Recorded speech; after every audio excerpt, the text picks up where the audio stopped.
How's it going, everybody? It's Friday. It's also the lower bracket stream because, yes, of course. We got lower brackets. We got our first round ready to go here on our side. I'm Kyo, and I'm joined by a fellow co-com that has joined me in Collegiate Cast. It's Alexis. Introduce yourself, my boy. Hello, yeah, I'm Alexis. I do some stuff for Collegiate Softball Association. It's just the commentator.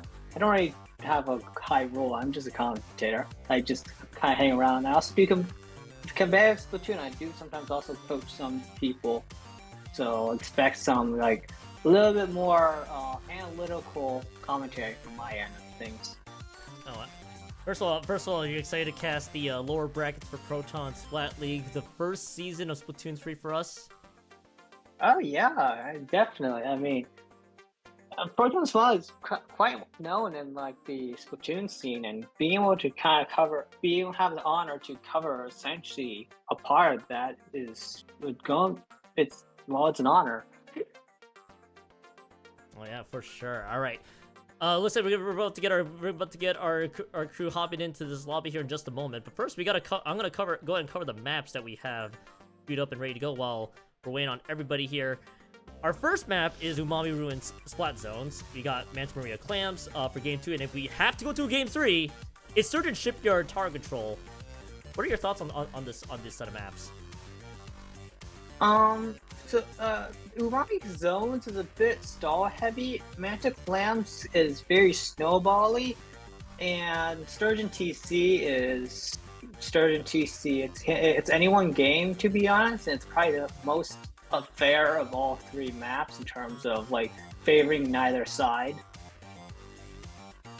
Oh yeah, for sure. So I mean, I'm actually gonna be really curious to see how IRS and Sparkling Sea how they get to tackle really all three of these maps together. If we ever have to get to all three, of course they gotta focus on the first two, of course. Something to note though, no Rainmaker for this rotation, so both these teams will have to live without a Rainmaker map against each other when all that is said and done. Just trying to remember what else to say from here, and I'm completely blanking on it. So, I mean, is there any sort of history between these two Yes. teams in terms of like the group stage? yes, so we actually do have history here. So Iris and Sparkling Sea actually have played against each other in the regular season.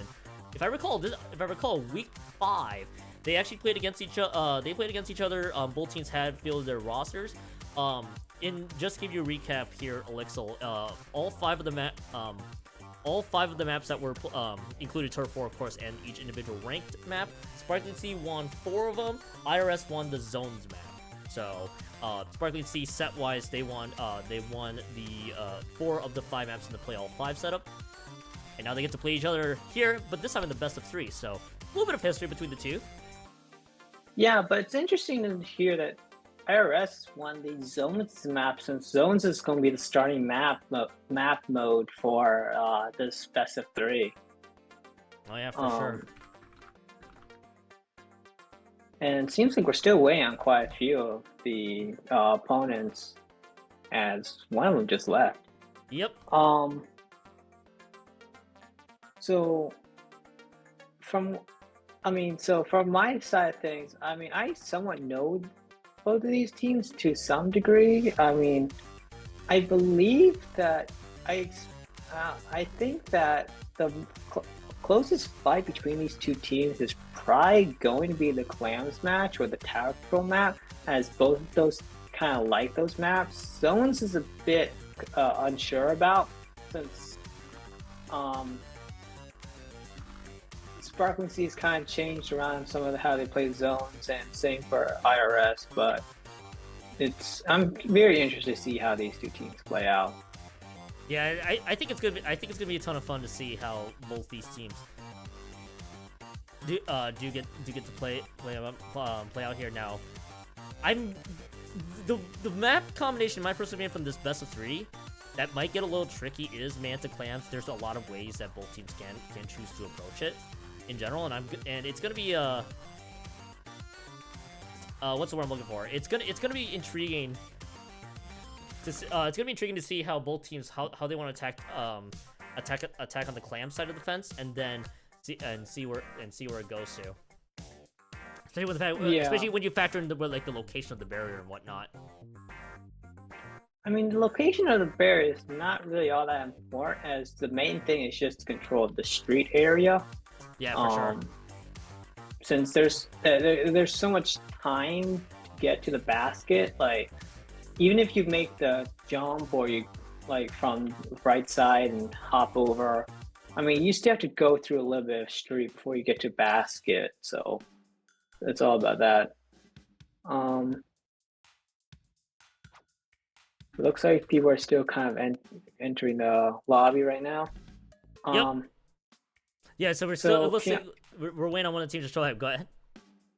Yeah. So, how do you think about Umami Zones? For me, I know it's stall. For me, I was just seeing so many different teams play on it. It's just been stall heavy. But I don't know. What are your experiences with it? Is it a little different from mine, or is it still also kind of stall heavy in terms? It's been pretty different because most of my experiences in Umami Zones have generally been has either been very fast or it instantly leads to lockouts in Umami Zones, unbelievably. So I've had experiences where Umami Zones, especially with how large both those zones can get, there can be a little bit of stalliness, but it goes very fast for us entirely. So there's just I don't think it's as stally as it could be, but I do definitely see where you're coming from with especially when you factor in those two zones. Yeah, because there's a little bit, I think, a joke around the whole Umami Zones. Is you kind of just play like essentially ring around the rosy around the middle lane, just because everyone wants to go essentially one way on the right side and just keep rotating. So it's just sometimes funny just see kind of like you control right, then you move over to the left, and then the next team controls right, and it just keeps cycling. It's kind of like the Splatoon 2 flood. What was it? It's not Flutter Map, but it was a Splatoon 2 Shifty Station where it just had two sides that had the sliding I think paint, and just went in circles. CrimeMan. Sorry, I might be distracted here. I definitely know what you're talking about with the Shifty Station, but I'm looking at they're fucking meme. Sorry, I apologize for the swears. They're memeing. SuperIcee is memeing things up here. I'm just pointing this out right now. I can tell also. Yeah. This is a totally professional organization that we got going on here. I mean, you might be familiar with some members of C. I don't think I was ready for the what is it? I don't think I was ready for, these teams to just completely just dish out the memes here. Yeah, I mean, I don't quite know who gets taken it. So I think if I'm gonna read the sentence here, and I'm waiting for the fourth person to show up because I think I know what's gonna happen here, is that it's CrimeMan 6 or Butters gets taken by Pirates to Olive. To Olive? What? Is it Olive Garden? Is this what's happening here? I think that's the inside joke. I'm not sure. Alexis, you should know that you might know these people better than I do at this rate. I think that is the joke. I mean, they do like their Olive Garden, so yeah, CrimeMan 6 gets taken by Pirates to Olive Garden. Oh my god. I honestly can't believe they would dish out the memes in that nature. It's kind of incredible, to be honest. Freaking inside. And now okay, so you don't have access to this. You're gonna find this incredible. Discord for between IRS and Sparkling Sea are already dueling about the memes. Sparkling Sea goes to the inside joke, and then one of the IRS members are now riffing on Sparkling Sea. This is clearly a match that I wasn't expecting to from these two, but you know what? Anything goes at this rate. Yeah, I mean, I mean, honestly, I love seeing chaos. The best, I mean, it's always good to see, people take the game seriously, but it's always good to just see people having fun. Because that's what it is in this, in all of it's after everything's all said and done. It's still a game. The whole point is to have fun. Oh, for sure. Um, for sure, for sure, for sure. So, I mean, let's be honest here. This is welcome to the PSL, everybody. We're not as serious as what many of us people like lead us on about. I hope you're starting to now realize we aren't as strong as we could be in any scenario. We're loaded in. We got IRS versus SuperIcee. Losers round 1 is underway here. Let's see what IRS. IRS, by the way, on the Alpha side, SuperIcee is on Bravo. Just for your record, what are we gonna see from both of these teams? And I am not surprised. We got a Sizzle Season weapon out of the gate. Yeah, I mean, it's to be expected. I mean, Tentasorella is a very solid choice, especially in terms of picking out, like, just zone control. Because, I mean, as long as you can kind of maintain one side of the zone, you can kind of just stall out the other side and wait for your resources to kind of come back. As we see CrimeMan kind of do this perfectly as they just try to keep their right side open and with their canopy and kind of just wait for everyone to kind of collapse in. Oh yeah, for sure, as we do see a duel that is happening on between both of these zones. Panda on the crab tank that just expired here. Both teams are kind of just really trying to assert as much control of both of that mid area, see if they can get both of those zones capped in. But it looks like IRS is wasting absolutely no time as they do take home as you take home both of those zones, and right now they're trying to push SuperIcee a little further backwards. Saxfrog going down up ahead, and now everybody else is just trying to follow suit. It looks like it's just IRS. They still have control of both of these zones here. Alexis is SuperIcee. They lose 2 right out of the gate. Yeah, no, SuperIcee is hard staggering right now, where they need to kind of get their grips together and try to make sure they keep some of their resources together. We see this early Trizuka getting popped from Butters, but it was able to partially cap the zone, but I really didn't do much in terms of getting a pick, but did back everyone away.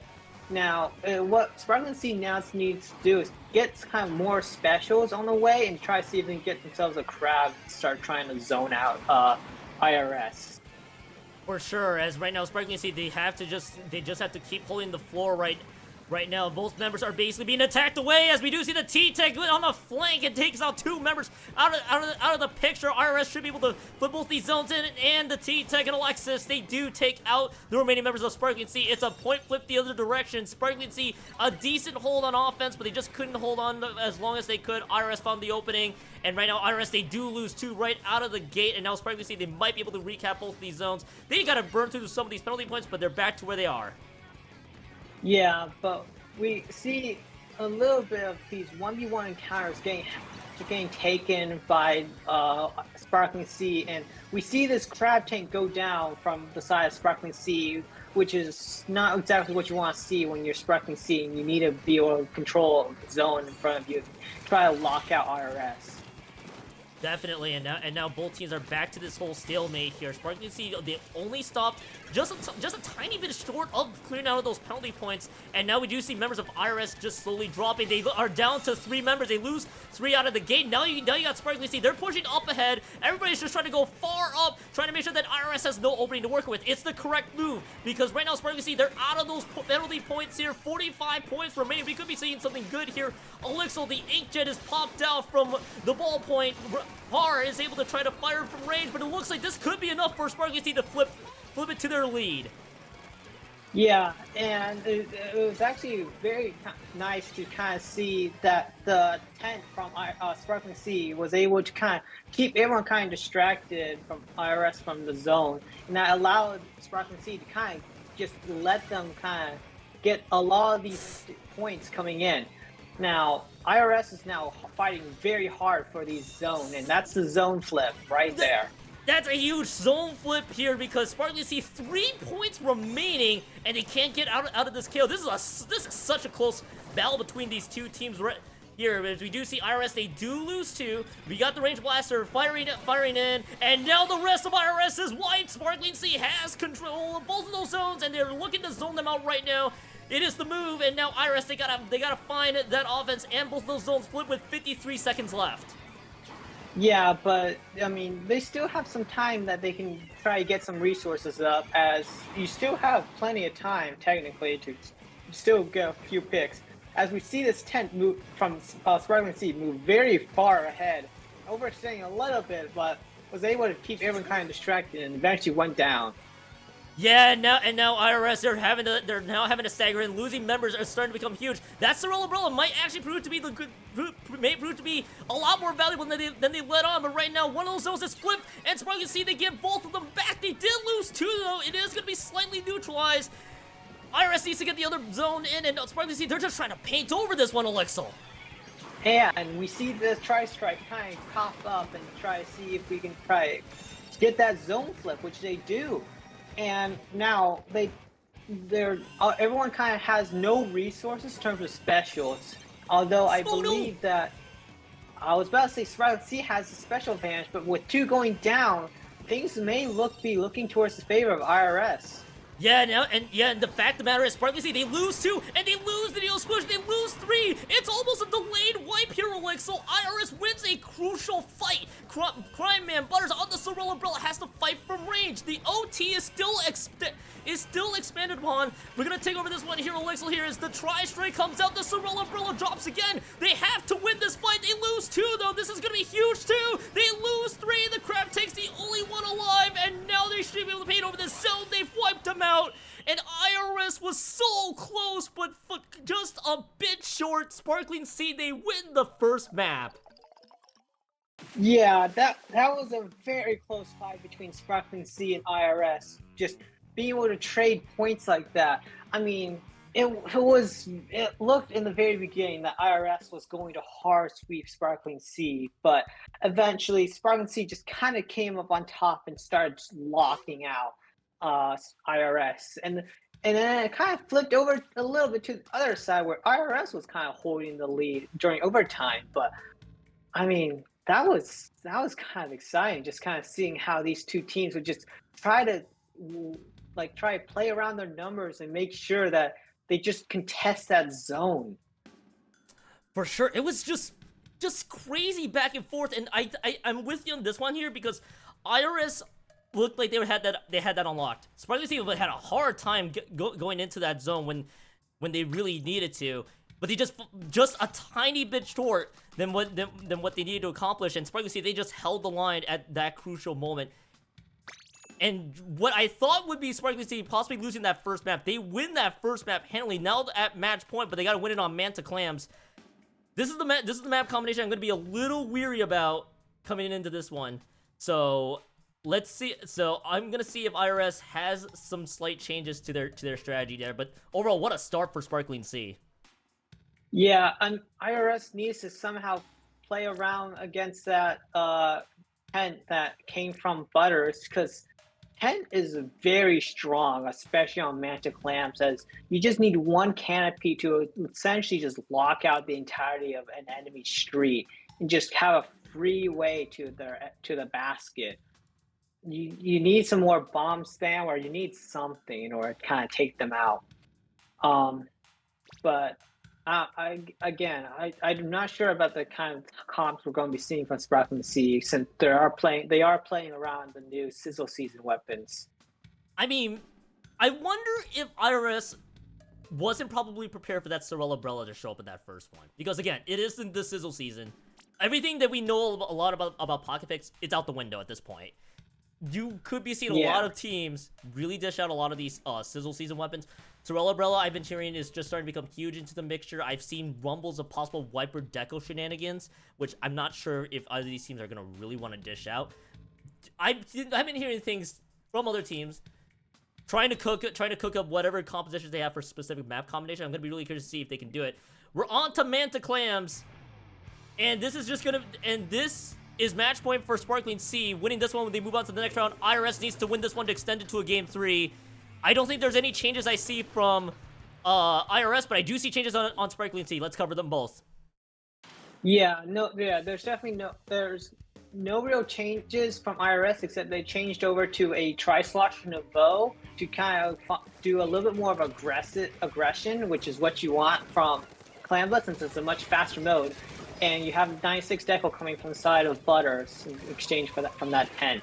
As we see two down from the side of both sides.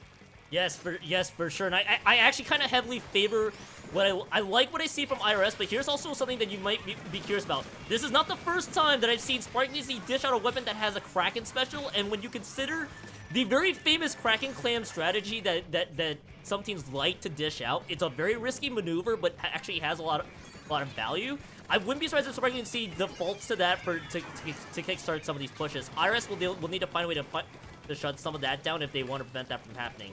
And as you start to notice right now, we do see some power clams available, but no push so far. Both teams really just trying to assert control of street and parts of mid. Yeah, and we see this trap IRS kind of try to distract the Sparkling Sea away from basket, and it just doesn't quite work. And it looks like the Splash is going in for another side flank and possibly gets one, but no, gets shut down by the range blaster. Okay. Yeah, and right now IRS, they had a lot of good ideas with some of the power clams. Par or Rem in this case is just trying to find an opening, and they just can't seem to find it at this point. They're getting pushed out by Sparkling Sea here, and now Sparkling Sea they found a good way to thwart an attempted push, but IRS, they're gonna need to find some of those openings. Sparkling Sea, nice hold. Could have been a very interesting push that IRS had, but IRS couldn't find the opening. Yeah, but both teams currently now have clams their names, but they need a special to kind of get themselves in. As again, you don't really have a good way to get in without just feeding in, unless you have a special to push in with. As we see 2 down from the side, 3 down side of IRS because they don't quite have a special to kind of work with, and this T-Tech is kind of forced to back up. Yeah, right. Yeah, right now we do see the triple ink strike that was just popped in by by the T-Tech from Sparkling Sea, Olive in this case. But it looks like so far though it's only pushing out IRS. But Sparkling Sea has no push advantage to their own, and at this stage so far, both teams are just kind of stuck in certain territory. As IRS they do lose one, IRS loses two though. The ballpoint finds the counter. Pick onto the T-Tech, but it looks like we do see, oh, the power clam, it's a bit wide, and we do see the range blaster might be able to get out of this one. No, the Sparkling Sea had a good looking push, but they threw the power clam wide, and that power clam is gone. Yeah, I mean, it's what you expect a little bit from Clam, but sometimes you whip some balls, so you gotta just be like, oh, that's so unfortunate. If only we just missed a little bit, like aimed a little bit better. But you know, you can always make another one. There's still 1 minute and 45 seconds on the clock, and there's still time to definitely make some power clams. All right, I'm gonna ask you a rhetorical question here. Are you surprised at all that both these teams have yet to score Manta Maria clams? Nope, I am not. Sorry. Sorry. The Manta clams is very snowbally, but the thing is that the reason why I keep saying that you need a special to get in is because the street area is so easy to defend that it's just very hard for anyone to get in. As we see Butters get this power clam in, but there is no follow-up to this. This may be the end of the push, and the Splash tries, make the jump, but again, gets shut down because, again, you need to have a coordinated push in order to try to do anything.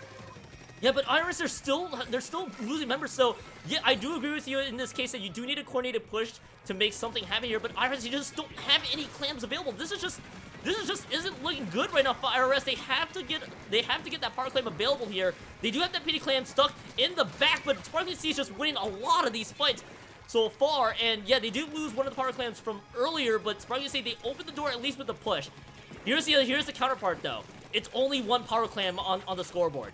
If it's one power clam plus another clam on IRS, they will win this fight. They will win this one. It just comes down to some key moments in the last 20 seconds, Alexis. Yeah, but we just see Butters just take out 2 with Kraken, and that is now 70 points on the board, which means that IRS does not have enough points to possibly make enough of a push. With 46 points now from Sparkling Sea, You got our IRS now needs to have a clean, strong push that lasts probably a good 30 seconds or maybe probably more. Because you just need to use all your different clams. You need 2 powers. You need about like 50, like about I think 10 clams. But you have everyone kind of feeding in, and that's game for IRS. That's gonna be the game, and the door has been shut on IRS. IRS gets an early exit out of lower brackets. Sparkling Sea moves on to the next one. These were some really close back and forth matchups, though, despite the score indicating otherwise. I mean, this was just entertaining from start to finish. They just didn't have enough firepower left, basically, in that man to clams. And again, Sparkling Sea just wants some key fights. Yeah, especially since, I mean, Sparkling Sea went a little bit of a defensive comp with the 96 deco, but that worked out in their favor as, again, Butters used excellent usage of the Kraken to kind of distract the enemy, kind of do the Kraken cheese, and kind of get picks that you can't really contest because it's a Kraken and you're on a boat. You can't really run away from the Kraken unless you want to drown / poof into thin air or whatever happens when you throw yourself off the deck. Well, yeah, for sure. And well, we end the set 2-0. Sparkling Sea moves on to the next round, and they will actually just a live update on the lower brackets right now. Alexis, they'll be playing Ludicrous Speed. We're not going to be covering that matchup though. We'll be covering the other side of the bracket. So both teams will just go ahead and play on. But any thoughts on that match we just saw? Yeah, I mean, that was very nice. I'm seeing you kind of get circled around by Sparkling Sea, but yeah, Sparkling Sea was able to kind of use their special points, special resources very nicely, kind of just push in when they actually can, instead of kind of just throwing the specials kind of in kind of nowhere and kind of seeing if something sticks. IRS had a little bit of an issue of kind of just throwing out specials, hoping they connect with someone, and possibly trying to get some pick, trying to cause a stagger, which they did cause sometimes on the Umami Zones map, but it just, that kind of strategy does not work on something as close range as Manta Maria.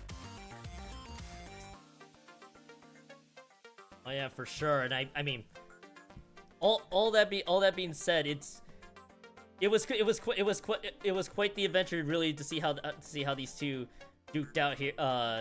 And I think, yeah, as you mentioned, I think with how Manta Clams kind of panned out, just not enough firepower for IRS. By the way, just to give you an update, Alexis, on where the scene is. This is technically the higher underdog seed actually won that matchup. Sparkly Sea was the 8th seed. IRS was the 6th. Sparkly Sea did have IRS's numbers throughout that regular season, and it showed again here in playoffs. Yeah, no, Sparkling Sea definitely did their homework in trying to prep against their enemy, because, I mean, it definitely showed they had a very good coordination, they had very good team synergy, were able to kind of just stick around each other. I bet sometimes it did get them a little bit punished, but just sticking together is typically the way to go. Oh, yeah, for sure. By the way, just giving you the update, Alexis, this is an intentional leave. I'm trying to entertain somebody from C real quick. All right, that's absolutely okay.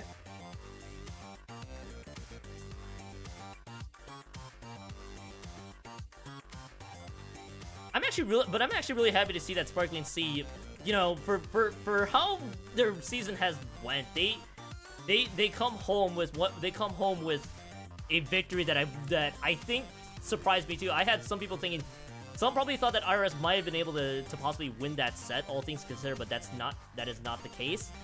So, I mean, really, they did, as you mentioned, they did their homework. They were able to take out, they were able to dispatch IRS once again, and I'm just gonna be really curious to see how far Sparkling Sea can go.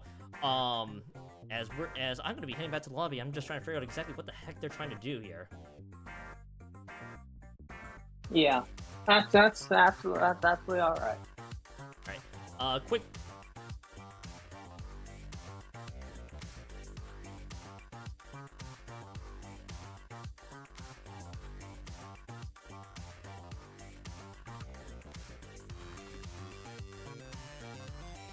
Oh! I wonder if they changed everything on me.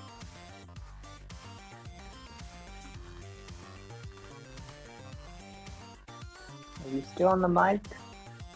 Yeah, we're still on the mic. Brain just had a few moments. All right, that sounds good. What's the next match we're gonna be covering? So the next matchup that we're gonna be covering, if I can get the bracket up on my stream too, is gonna be the other side. It's gonna be on the other side here. It's gonna be a team. It's gonna be a team. Don't you worry. It will be a team, all right. So it looks like we could possibly have Slant versus IR. It's gonna be Slant versus Team Soul. It's gonna be the possibility. It could be ADSD versus Team Soul. It could be a lot of different things here. As I'm gonna scroll up to the brackets of those, trying to zoom right in. Sparkling Sea, Ludicrous Speed plays on in losers round 2. We await Slant versus ADSD on the bottom half side. So that'll be the matchup we'll get to cover next, and we'll I guess we could either wait, or we can take a smaller few second 2 to 10 second break until we get to wait on the results. Let's wait on the results. I'm cool with waiting on the results. So we'll take a small break, but when we come back, we'll see if it's Slant or ADSD taking on Team Soul next. See you guys in a bit.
And we're back, everybody. We got losers round 2 ahead of us. It's ADSD versus Team Soul. We're going to the other side of the bracket. I'm still Kyon and Alexis still here. Nothing has changed. We got ourselves the 3 maps, and I think the first 2 might be the most derided of the maps here. Mahi Zones is game 1. Game 2 is gonna be Brinewater Springs Clams, Hagglefish Tower Control. Tell us your opinion about these maps. Mahi Zones is very snowbally. It's whoever can control the most amount of turf essentially secures the victory, and make sure you don't ever really overextend, or if you do overextend, it's a coordinated overextension. And then for Brinewater Clams, that one is going to be a very special oriented map most likely, or someone who sneaks in and just able to be a rat in the enemy base. But because both maps are very small and close quarters, I expect to see long-range weapons and close-range weapons to kind of just do sneaky stuff, essentially. And it's going to be kind of just whoever has the better game awareness. Yeah, for sure. As we're about to get things underway here, both teams ready to go. Now to give you the quick rundown, ADSC, they literally just played their 5. They had their match go all 5. This is, I believe, your first time covering Seoul, and Seoul had a very rough start to the season, went on a massive tear in the middle of the season to qualify for playoffs, the number 9 seed overall. And Seoul, they won their previous set against the Golden Octos 2-1. Let's see if Seoul can keep up the momentum. ADSD is gonna try to be there to stop them. Yeah. I mean, since I don't really know these 2 teams, I'm very interested to kind of see how they play. I do know that these teams showed up a little bit on the winners bracket stream, so I think there's a little bit of info from that side of things. But besides that, I'm not too sure. And so one of the terrifying parts about ADSD is Bud. Bud is an incredible E-leader player, at least from what we have seen in the PSL. You have Vicctorree, a very steady dually sculpture player as well. And Mord and 4 can flex into many different weapons of their choice. I've usually seen Mord on the reflux there as well. On the other side, Icy, I've seen Icy with the support weapon more often than not. Watch for Blue Racer and Crash 94. Both of them will usually dish out a brush or wiper / stamper combo. VickFirth also can flex into many different options. So look for some aggression that we're seeing from Seoul. ADSC, watch out for that E-leader. Best way to phrase it. Which fits actually these 2 kind of starting maps on the first 2 maps. It's either going to be you have to go all in for passive backline and kind of pay attention to stuff, and the hard aggression, which is exactly what we're seeing. Hey, well, sorry to interrupt. Wiper Deco's is in play. Yeah, I know.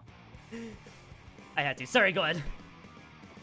Yeah, I mean, Wiper Deco is a definitely interesting choice, and it's probably going to be a fight between the Reflux and the Wiper Deco on about the whole missile output and which one's going to be a little bit of the stronger main weapon. But Reflux is honestly probably a better main weapon than the Wiper Deco, as we definitely see as ADSD has gotten full control over the zone, and Bud is now safely on a perch, being able to have full advantage of everything. Yeah, but again, you still have to respect Team Seoul. They will fight they'll fight every time. They took the zone back, not both of them, just the one zone, and Seoul's able to is in full control right now. They're just trying to make sure that they can pressure them out as much as they can. Key things to note though is you gotta respect the V-Splash and the many other weapons that ADSD specializes in right now. Right now it looks like everything is just neutralized, but they do have painting over it. They at least neutralize control, at least for now, but 2 members have dropped on Soul's end. It's gonna be delayed triple for sure, but it looks like it is the push stopped at maybe 61? Yeah, but I mean, I'm just watching this kind of team fights going on. It's honestly just kind of been a fight between Crash and Mord, just trading out these missiles and kind of seeing who can kind of push up with missiles better. But we see Crash died with the Splat Bomb as they're about to pop missiles. Yeah, that's just a very unfortunate Splat Bomb there, or excuse me, a very unfortunate Splat Bomb for Crash, a well-placed one from ADSD. side of the fence, and Crash going down again on the Wiper Deco, just not able to find as much value as they could, and it's gonna be a double right there. Make that a triple for Vicctorree on the dually Squelchers, and now this is just turning into all ADSD at this point for Mahi Zone. So all they gotta do, pressure out Soul, and then hopefully secure the KO, but they lose 2 in the process. Yeah, but I mean, you still have a pretty good paint control, and you still have more kind of just painting up for missiles. As I say that, commentator's curse kicks in, and more getting picked off.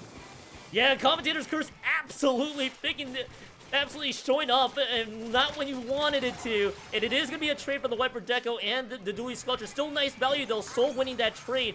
Now they're out of the penalty points. Cooler just got popped there. Another bubble being used. Also something to note, the bubble is massively buffed in this patch, so you might be seeing a lot more crazy bubble usage from Soul, but Soul loses too, and it is going to be ADSC getting the control back.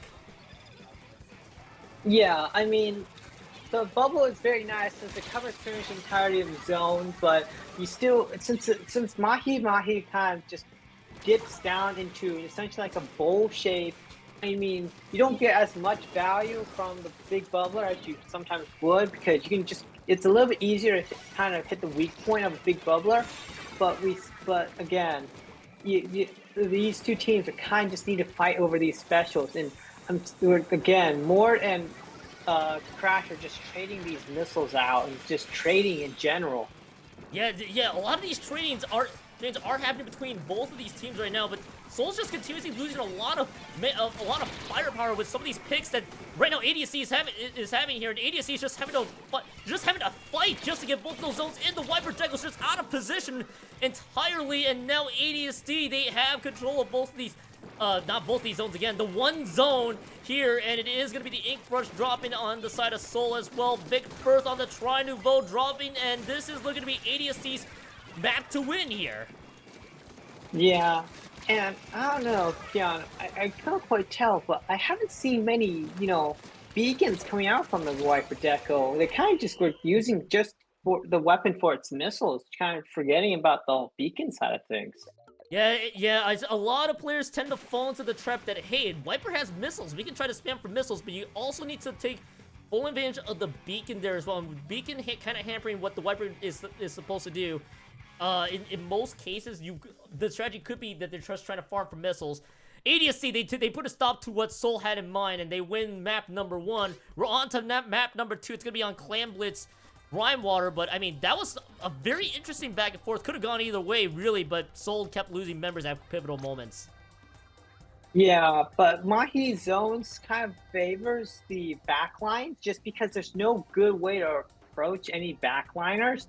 But Mahi Clams maybe favored to Team Soul since Wiper Deco and the Tri-Slocker can now a lot more easily kind of harass the E-leader from butt. Yeah, for sure. And as you mentioned, backliner heaven really between both of these teams. Really that for both of these teams. And as I mentioned before, Bud plays a crazy E-leader, and you have to really respect the E-leader at this stage in the game, because if you don't respect the E-leader, especially in Brightwater Clams, you could get easily punished.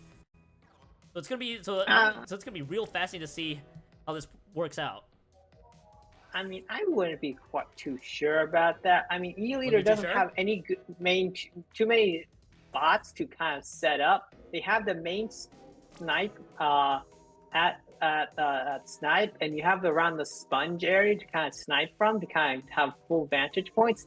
But being in those two spots leave you very exposed to being kind of just pressured from below if someone's using a slosher, or just getting hard rushed by any front line. And that's speaking as an E-leader main. Oh, absolutely. Speaking of a true E-leader main yourself is here as well, and I'm gonna be really curious to see how Bud can can take full advantage of the E-leader here in Brightwater Clams. Just something to note for everybody tuning in, best of 3 here, so match point for ADSD. Soul needs to win this one to extend to a map 3 at Hagglefish Tower Control. And I'm going to be really curious to see if Soul has adaptations. They kept it really close against ADSD. Can they turn this into a win? Let's find out. This is gonna be the same comp, by the way, from ADSD here, Elixir, but it looks like we got some slight changes. Another Sizzle Season weapon in play.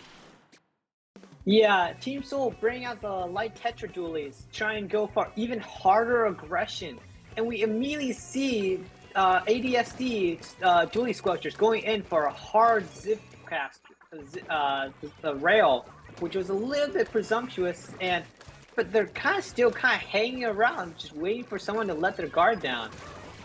And right now, guards were let down. The light Tetras dropping there, but it looks like it will be the dually squelchers going down. So just a little bit of a trade, really, from both these teams, as both teams just trying to get a good feel for each other there. Trizuka, by the way, coming out from the Hero Shot replica on Icy. There, it's just pretty much just trying to be thrown across, trying to find any picks. Looks like just really both these teams just dropping. Both teams have a lot of clam zones, something to note right away. Yeah, and both teams have just been trying to watch their rails, as that's a very common area from teams push from. But it seems, both teams are just fighting for mid, not really being able to push forward too much. Yeah, right now, Soul losing 2 members right out of the gate, and it is going to stop their push. More importantly, for ADSC, they got a power clam that is in tow here, but it looks like they're just biding their time. I think they're just trying to find an advantage to work off of, but they lose 2 out of the gates. They're the light Tetras find value, but not before going down, of course. Both teams just still opting for trades, and really just don't push to be seen. Vicctorree is going to try to be the one on the dually squelchers, to clarify, trying to open up some space for ADSC to make a push in. Yeah, but again, both teams are just having to play a little bit of waiting and just seeing who is not paying attention more. As we see the light Tetras go in, and again, Team Soul is fighting for their basket area, as I think ADSD is now able to make a push in, especially since they're all set a lot closer to Team Soul's basket.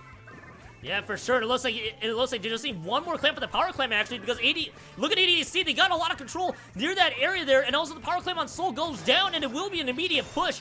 ADSC is able to get a few clamps in. It's just 1+1. They lose, and Soul loses 2 right out of the gate, but then they lose 3. They lose even more members, but where are the clams? They drop in 2 more, and it looks like this is a push that might not be as strong. Okay, now they got even more. They're just spawning in. 3 clams have also just spawned near the basket. I'm not sure if they're going to recognize that they do now, and now this push continues to be extended here. Soul, no answer right now. They now finally drop 2.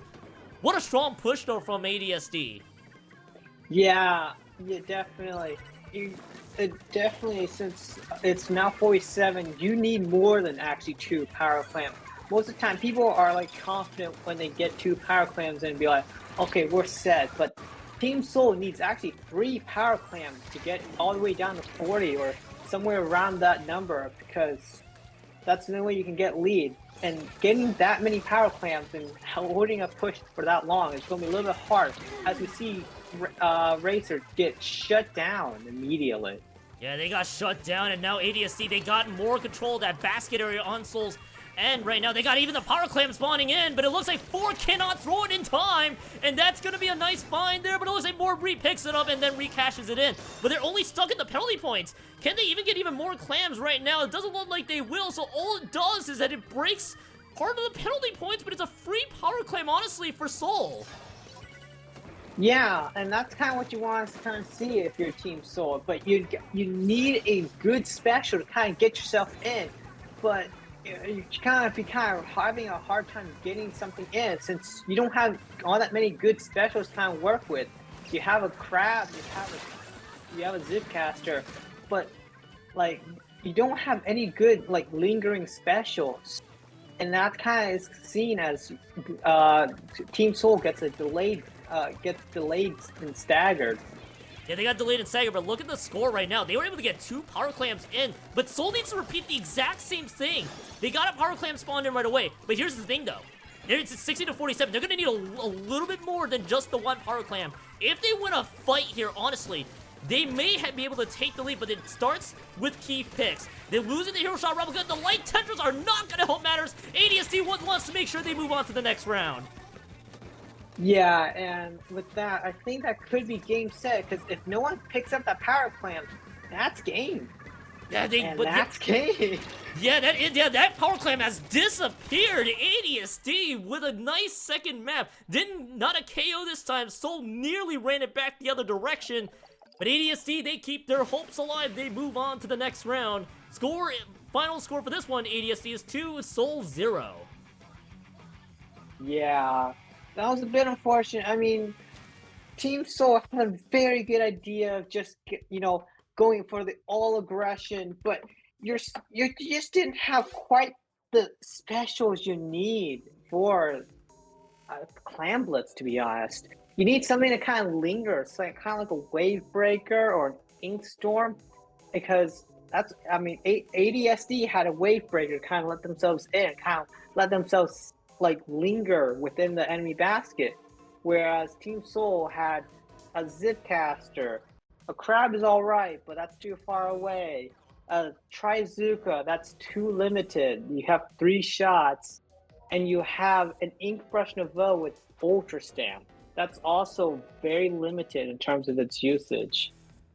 Oh, for sure, and I think it started to illustrate like just excellent special usage all around, really, from ADSC as well. But you also, I do think you bring up a valid point. They had almost the makings of a decent composition, but then there were just some flaws there. And if ADSC was able to punish them accordingly, or not able to take full advantage of the specials, things could just fall apart for Soul. And I'm not sure what to think with the light Tetris switch up personally, especially with Zipcaster in mind. I get the idea. I think they were trying to hope for a counter against Bud with that pick. It just didn't seem to work out. The light Tetris kept going down at bad moments. But I think for Team Soul though, I still gotta be proud of this team. They went 2-1 in lower brackets, just losing 2 in some very hard fought games. But ADSC, they keep themselves going, and as you mentioned, just all around great play really from both teams. Yeah, and yeah, I mean, definitely the comps could have worked because that was a very good aggressive comp. The only difference I think Team Soul should have made is switching from an Ink Brush Nouveau to a vanilla Ink Brush with that whale and Splat Bomb. So that gives you more control. But that's for later in case we see Team Soul for another PSL. Oh yeah, definitely. So we are now what I call Elixir now in the holding pattern. Because we are going to wait on the matchups before we can proceed on to the next one. So with that in mind, Elixir, you okay with a quick break here while we get the next matches all sorted out?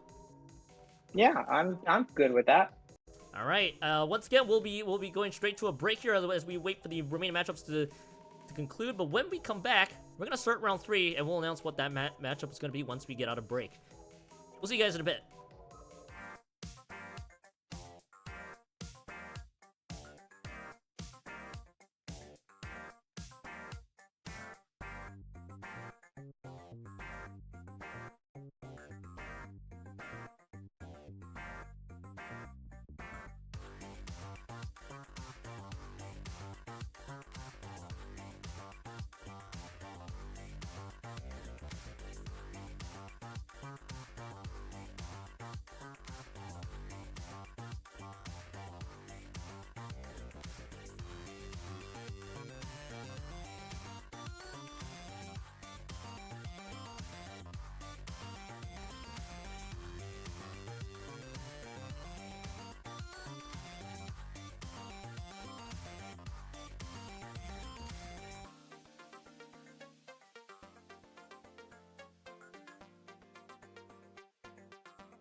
Hey guys, this sounds familiar, doesn't it?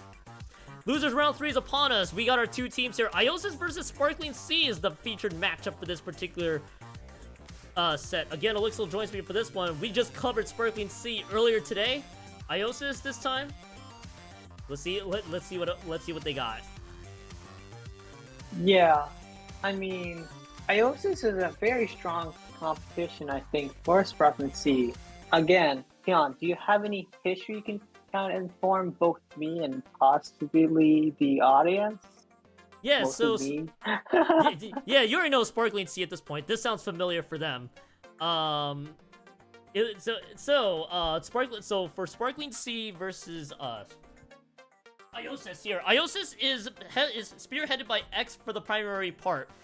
X has been a mainstay big time in terms of their power. If IOSYS has X, they can definitely go far, but without X, things can get a little dicey for that group. And right now things may get a little dicey for IOSYS, so I'm going to look to see how they handle that adversity. Sparkling Sea, on the other hand, we get to see them again. They got past Ludicrous Speed 2-0. They're on losers round 3. Let's see what ends up happening next. Yeah.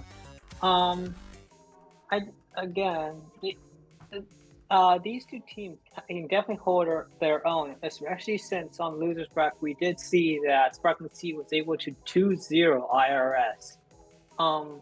Although I need to check, Hyun. I think the track record for IOSYS was also pretty decent until it got sent to losers, I think. Oh yeah, IOSYS actually had a 3-2 victory against ADSD that was just covered in winners bracket earlier. They dropped to TZS 3-0 in winners semis. Now we get to see IOSYS versus Sparkling Sea in losers round 3. This is going to be a very fascinating. This is going to be a very fascinating set. Honestly, I'm going to be really curious to see if Sparkling Sea, they can keep up this momentum. The 8th seed has just been piling through the lower brackets here. It'll be really awesome to see this team play on as we're about to get started here. It's going to be Clan Blitz, by the way, on Scorch Gorge. What can you tell us about this one while I get everything set up here?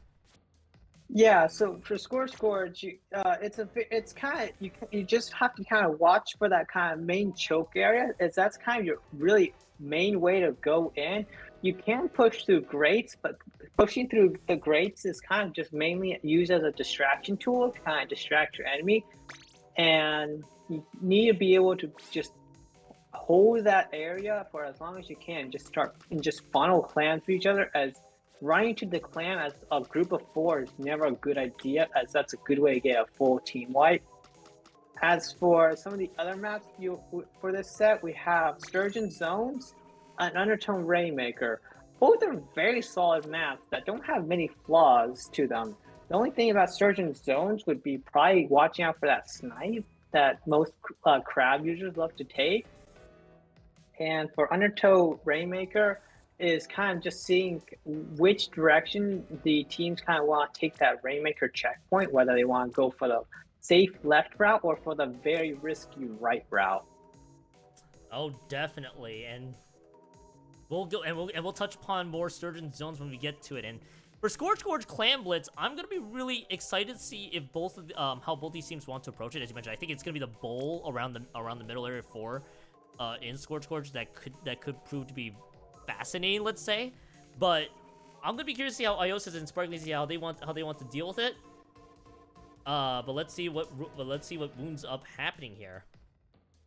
Yeah. Also, I think I noticed, but I think Sparkling Sea now has a new message for us. God, I completely blank. Well, okay, so I need to understand. So they got the Buy Pirates part. Now they got the garden, and it gets taken. I assume they switched up the olive for the garden, and I think they joined in the wrong order. I mean, it could be CrimeMan's 6th garden gets taken by pirates. Pirates want to steal your agriculture. If pirates steal your agriculture, I'd be having a lot of questions. but I think that's for another time. We're about to get set. Losers round 3. Another best of 3 ahead of us here. Gonna be really curious to see how both these teams approach it. What do we got for weapons here, Alexis? We see a Zap and a Splash coming in from the side of IOSYS, along with the Octobrush and Wiper playing kind of an aggressive comp, being able to be easily push in, just maybe be able to lock the Sparkling Sea out. Whereas, again, Sparkling Sea is playing a little bit of defensive comp, playing 3 very mid-liney weapon with a Range Blaster 9.6 and Flingza with a Crab to push the front line. Yeah, and I'm gonna be really curious to see how they can take full advantage of this Flingza here, Alexis.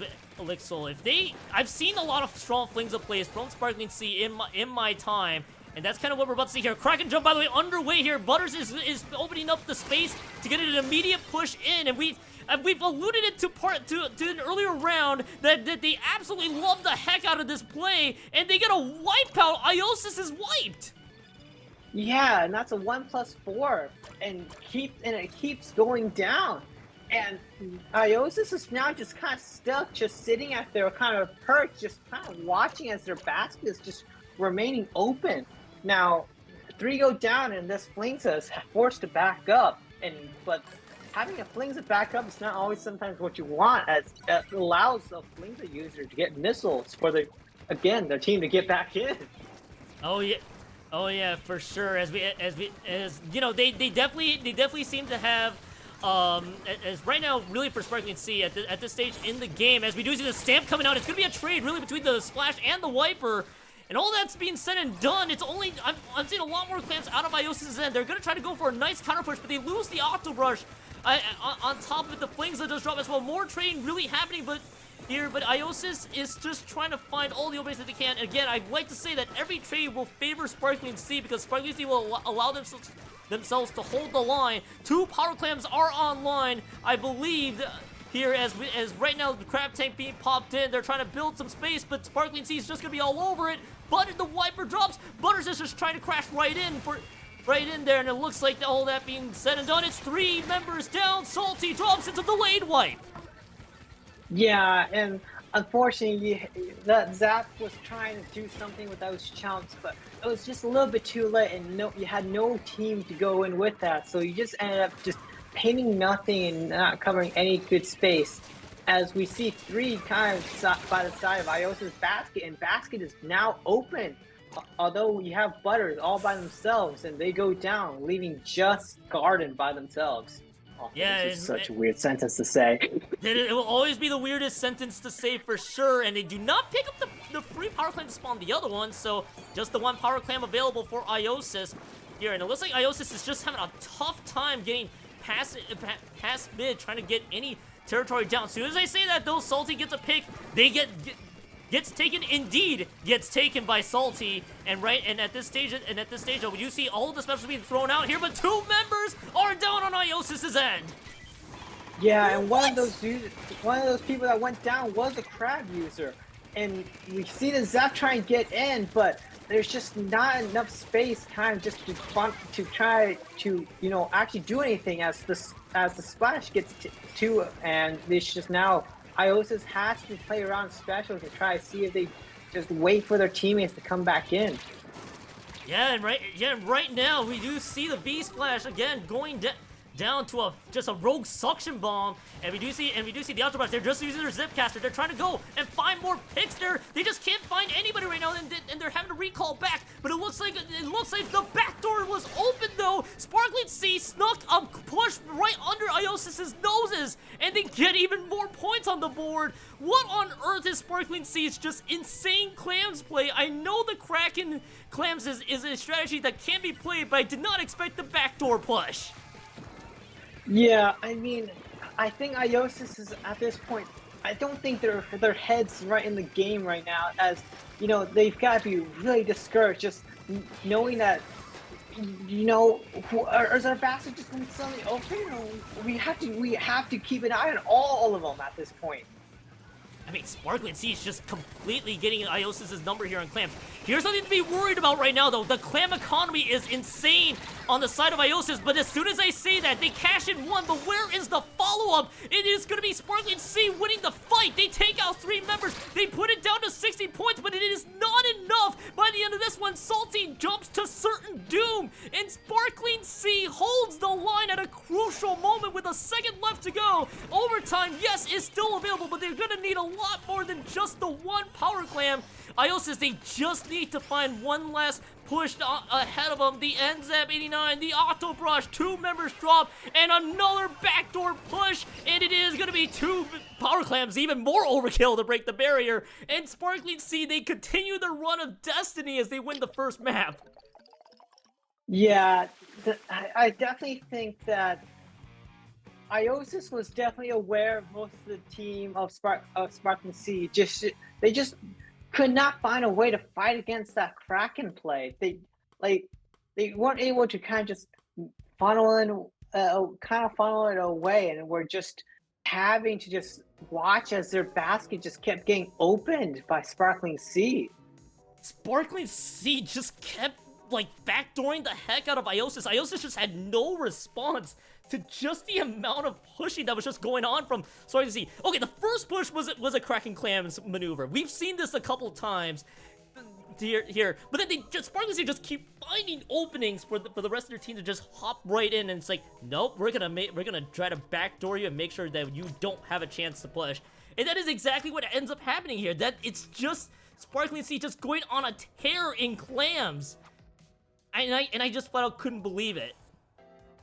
Yeah, I mean, I would think that you would catch on a little bit after the first or second backdoor pushes, but it just seems like IOSYS just kept leaving their back door open, and it just Sparkling Sea was just like, I'm surprised you've left this open, but we're gonna take it, and they definitely did, all the way down to 40s.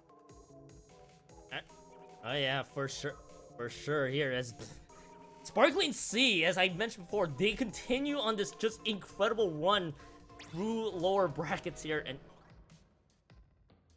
don't make me try to read out a Japanese name in front of a live stream here. Yeah, I'm not sure who this is. Who are you supposed to be? Is this? I'm having a hard time reading katakana myself. I can't read katakana in general. I mean, we could try just saying EO. I mean, we could just do that. I mean, yeah, I just saw maybe it's Surubu. No, that can't be right. It's not a Su. I have to.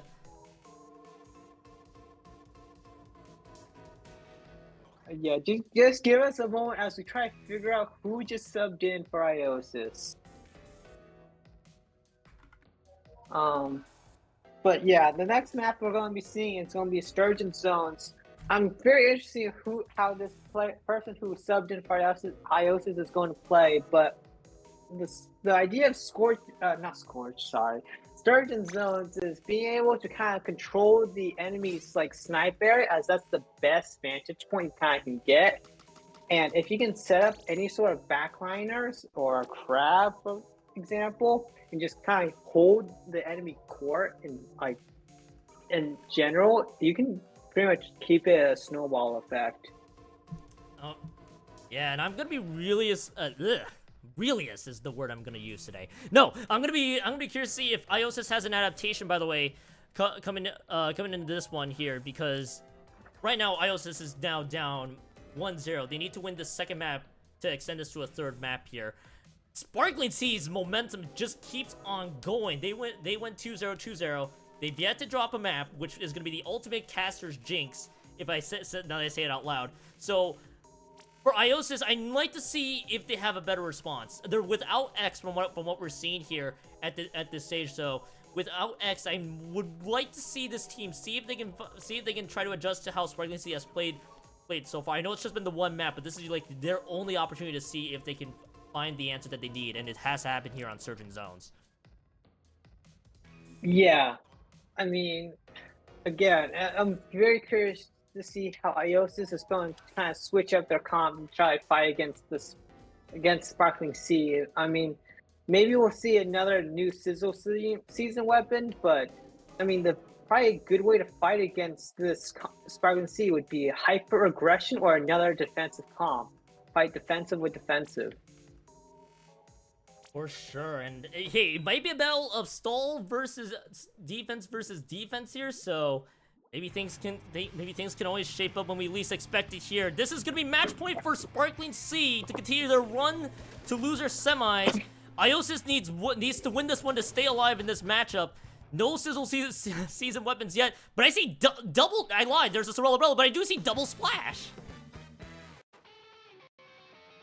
Yeah, I mean, the double splash is definitely a good pick, as you can have one to kind of get up on snipe, one to kind of watch the vantage point that the other splash can't really do. Yeah, something to also note here. I think that's a Dynamo Roller, by the way, as well on the side of IOSYS. As you do see, IOSYS is able to take out 3 members. This is a really good start right now for IOSYS. One of the splashes does drop at this point, though. It's 70 points remaining. The Crab Tank's been popped out right now. They're trying to assert full control of this zone. Where is the response from C? They pop a Crab Tank of their own. It's Crab Tank on Crab Tank duel, but the Sparkling Sea Crab Tank gets neutralized for a second. It's 47 points remaining, but they lose 2, and now Sparkling Sea, they should be able to get this zone. Yeah, and Ted tries to fight, all of Sparkling Sea, and as you expect, they do lose it, but again, the 10 did buy enough time for all of IOSYS to kind of get back and get themselves in position. But we see this crowd get set up on top of IOSYS snipe, and they're kind of now in a really good position to kind of just watch whatever IOSYS does and kind of just back away. Yeah, but they lose too, so if they paint over the zone right now, they should be able to neutralize and at least stop what could have been a lead swap there, as 3 members have dropped already on the side of Sparkling Sea. What a huge cap for IOSYS. They put Sparkling Sea on the penalty box, and now they're going to take down on theirs, and this could have been a lead swap, but IOSYS just barely holding the line by just a few moments. Sparkling Sea, they need to win another fight to see if they can get out of their own penalty points. Yeah, I mean, again, IOSYS has a very strong position where they can kind of just set up and just try to do things, but as I say that, IOSYS goes down, loses control of the zone, and Sparkling Sea now has full control over the territory and is ready to kind of see if they can try to set them some specials up and pressure IOSYS. But we see the Crab versus Crab, and IOSYS' Crab wins that duel. Yeah, but once again, it's a 3 members going down on the side of Sparkling Sea. It was pretty much, I believe, fighting happening all over the board there as well. So again, Sparkling Sea having a hard time getting out of 48 points remaining, and IOSYS wins another clutch fight. But they have to keep this one. They have to keep this one up here. There should be getting out of those penalty points here in just a few moments. Crab just being popped on Sparkling Sea's end, and now they're out of the penalty points. Ball point going down for Sparkling Sea, and we're looking to see if Sparkling Sea has a response. They drop 2, though. They drop 3. Yeah, and now all you have left is just the Carbon, which cannot paint a splat zone. And Carbon needs to have paint in order to actually do anything, and they're just kind of waiting for their teammates to see if they can get any picks and kind of just go for the flank. Yeah, As they try to go for that Dynamo. Yeah. But Sparkling Sea, they knew that they had to rush that zone because that could have been a KO, and we could have seen a game 3 here. But in this scenario, Sparkling Sea, they barely hold the line. Now we gotta see if Sparkling Sea, if they can hold this zone any further. But it looks like they lose the ball point, they lose the splash, they lose 2 members, and they lose a delayed triple. The range blaster drops. The Garden, the only Carbon Roller Deco is just stuck in no man's land, leading to a delayed wipe. IOSYS, they hold. Yeah, IOSYS is doing very well, holding strong with those double crabs, being able to kind of just pressure out any of the key spots that Sparkling Sea needs to take. As we see Sparkling Sea try and go for another one-sided push and try to go from one side as Garden tries to go and paint the other side. and it's doing actually pretty well. They just need a little bit more paint. There's the zone flip. Zone flip, but 2 points remain, so just a few extra points right now. Sparkling Sea, 40 seconds left to go. This is still very winnable, but they have to make sure that they don't give IOSYS room to move. Taking out the Sorrel Umbrella is gonna help a lot of. It's gonna help a lot right now. Crab Tank being popped down. They lose 3. IOSYS, they lose 3 members in a crucial point, and the point is neutralized. Though they lose 2. Can the Range Blaster by Pirates? They cannot. The Pirates have been shut down. And right now the rest of C, there's only 2 members at the middle of the zone. Now they're being cornered across the board. And C, they only bring it down to 25 points remaining. All that IOSYS needs to do, they need to hold this zone. And now the Stagers are coming in here shortly. Elixir, we're going to a game 3. Yeah, and that's going to be actually the first game 3 of the losers brackets that we have covered. I mean, the other teams on losers have gone, I think, to game 3. They have. Let me check real quick. They have. I can confirm that. Yeah, they have. But again, that was a very nicely played from IOSYS, being able to kind of shut down Sparkling Sea with their double crabs, making sure that resources are just getting absorbed by the crabs and just making sure that no one can really get in. And I do want to note that for Sparkling Sea, they were a little bit struggling on Splat Zone because they had very 2 paint negative weapons, a Carbon Roller and a Range Blaster. Both weapons that just need a lot of paint in order to work. And when you have 2 of those weapons, you just don't have enough paint, especially for a mode like Splat Zones. For sure, and they really, I honestly think that they definitely needed more painting there. As you mentioned, the Range Blaster may have just not been the move that I saw. The other weapons are also kind of escaping me right now. They had some ideas that they just couldn't close it down.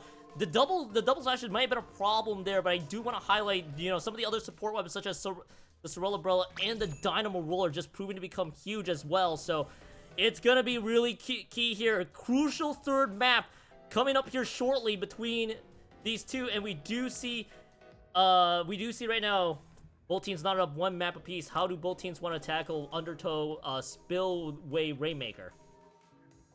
Or Undertow Rainmaker, for sure. Yeah, I mean, I expect to see another defensive comp kind of coming from the Sparkling Sea, since defensive comp is kind of what is their bread and butter, as they kind of went for an aggressive comp for the last map on Surging Zones, and it didn't quite pan out for their favor. Whereas IOSYS, they're probably going to go do probably the same comp as they did last time. As you can't really go wrong with that kind of comp with Dynamo, Sorella, and Double Crab, as both of those can kind of just enable like the Rainmaker just kind of be able to go forward. Definitely, and I'm gonna need to see if Sparkling Sea has one last chance at it. By the way, this is the first map they dropped all losers bracket, and what a time to drop it here against IOSYS. IOSYS, they still have a lot of fight left, and Sparkling Sea, they just gotta make sure they just gotta make sure they don't lose too much of that momentum here. Undertow Rainmaker can be a little tricky to navigate, and I'm gonna be curious to see if they can work around some of it. As you mentioned, IOSYS, they had a nice comp that could work with Rainmaker. Sparkling Sea, they may have to change some plans. Yeah, but we're getting into the game now, and let's see what these comps that everyone's going to be kind of just trying out. Well, they were trying something different here. Certainly a choice that could be made. What do we got for both of these weapons? We see an E-Leader coming from IOSYS, and we see a sloshing machine coming from Sparkling Sea. Kind of interesting, a sloshing machine, especially with all its different nerfs that it's got over these different patches. So I'm curious how it's still going to favor in terms of meta, in terms of how it's going to do in this match. Oh, definitely, and it's going to be really interesting, as you mentioned. With all the nerfs being thrown into the sloshing machine, it is still a very nice weapon to run, just simply because of its kit alone. Sloshing machine, by the way, going down earlier with the Rainmaker. So you're gonna have to play around, I think, mostly the sloshing machine and the splash picks as well. But of course, IOSYS, they're just going to their different bag of tricks they still bring back Double Crab and Dynamo as well. So you got Tactical and Crabs available if they want to make advantage of it. Yeah, but Sparkling Sea is being forced to kind of play around that E-Leader, but unfortunately that E-leader goes down, and 5 Pirates is trying to get onto that, trying to collapse on that Rainmaker, but unfortunately gets shut down by the Rainmaker. And now SuperIcee is kind of on the back foot. Yeah, Sparkling Sea having to now play from behind. Quick, small little lead change. That doesn't really mean a whole lot already. They're going to go try to push for the left side, but the Rainmaker is the only one that's alive right now. And it looks like that Rainmaker is going to get cornered. They're going to have to just be able to salvage anything they can. It ends with a wipeout, but the Rainmaker takes out 2. Sparkling Sea's push is just going to get slowed down here a bit, buying IOSYS some time. And it is going to be 3 members down on that side of the fence by Pirates. They pick up the Rainmaker, but where will this turn? Yeah, Pirates is kind of in an awkward position as you kind of just have everyone from IOSYS kind of just staring you down, especially that E-leader that can just flick and just pick you off. But Pirates is just being able to run away with this, and it's getting it all down to 69 points. 69 points is still a lead, but that's not the first checkpoint, so still definitely manageable. IOSYS, they don't need to panic too much here, but they have to win on some of these fights. They gotta take full advantage of some of their specials here too. Crab Tank is available on IOSYS' end. One of the V-splashes actually having the Crab Tank. Rainmaker also picked up as well on IOSYS' end. They're just trying to build the space that they need. They drop the E-leader drops though. E-leader does drop by the end of this one, and it is just gonna be trade, but 2 dropping on IOSYS' end. And this might work out nicely for Sparkling Sea. They're just trying to rush up and try to get anything they can, but it is gonna likely end in the Rainmaker dropping. Yeah, and now IOSYS is kind of just feeding into Sparkling Sea, and you just have that E-leader by itself, and with E-leader just by itself, they're just going to be shut down. And now it's just three of IOSYS just in their back, just kind of hanging up and trying to stop Sparkling Sea from being able to get this checkpoint. Yeah, but here's the problem right now. Bull Splash is just dropped. Right there, what a pick! The Dynamo finds 2! The Dynamo found 2 members around the Rainmaker, which is a nice hold. And now this buys IOSYS some time to build the space and hopefully go for the first checkpoint. This is still going to be really close here. Elixir, literally a brawl that we're about to witness between these 2 teams. And there's some indecision that I'm seeing from IOSYS' right now, but the Sparkling Sea, they dropped 3! They just have to make it to the first checkpoint, at least snipe lead. Where is the lead? The lead has been swapped, but it's just 66 points. They don't break the first checkpoint. Yeah, and that's not what you want to see if you're IOSYS, because again, this battle is probably going to end up as being who can get the first checkpoint, as this Rainmaker is going for this checkpoint, but unfortunately it gets shut down right before the checkpoint. And it seems to be a consistent trend, but Pirates picks up this Rainmaker and is able to get that first checkpoint. And now Sparkling Sea is now not on the back foot, but they are on the front foot, maybe? So what the term is? They're in the driver's seat right now, because look at this though, they do lose 2. They're trying to navigate around the side, they lose 3. Garden just has to stay alive, they just gotta be able to salvage some points. So now you get the wipeout, but it's 37 points remaining. They broke through the first checkpoint. This is gonna be key for IOSYS at this stage in the game. They don't break the barrier on this Rainmaker. It's a little bit delayed, and now they pick it up instead. I'm not sure about this maneuver, but the range blaster drops from what I saw on the screen. So it's gonna, but they have to build the space that they can. Sparkling Sea, they dropped 2 members of IOSYS. IOSYS' push is just getting stalled. Yeah, and I mean, honestly, all that needs to happen from Sparkling Sea to end this game is just to build up a special and try to collapse in on this Rainmaker. But the IOSYS is able to just collapse in on different members of Sparkling Sea, which is coming from behind. But Sparkling Sea gets the pick on the E-leader, and there goes the Rainmaker. There goes the Rainmaker indeed. Sparkling Sea continues on to losers round 4 or semifinals. Just a crazy run for this team, right? Team, all things considered. I just can't. It was such a close back and forth. Literally, one wrong move on another side could have just spelled disaster. But Sparkling Sea wins a crucial fight. 2 minutes left to go. They break through the first checkpoint and then some more points. IOSYS just could not find the openings they really needed to get through that first checkpoint. They had several opportunities. There might have been some hesitation that prevented some of it.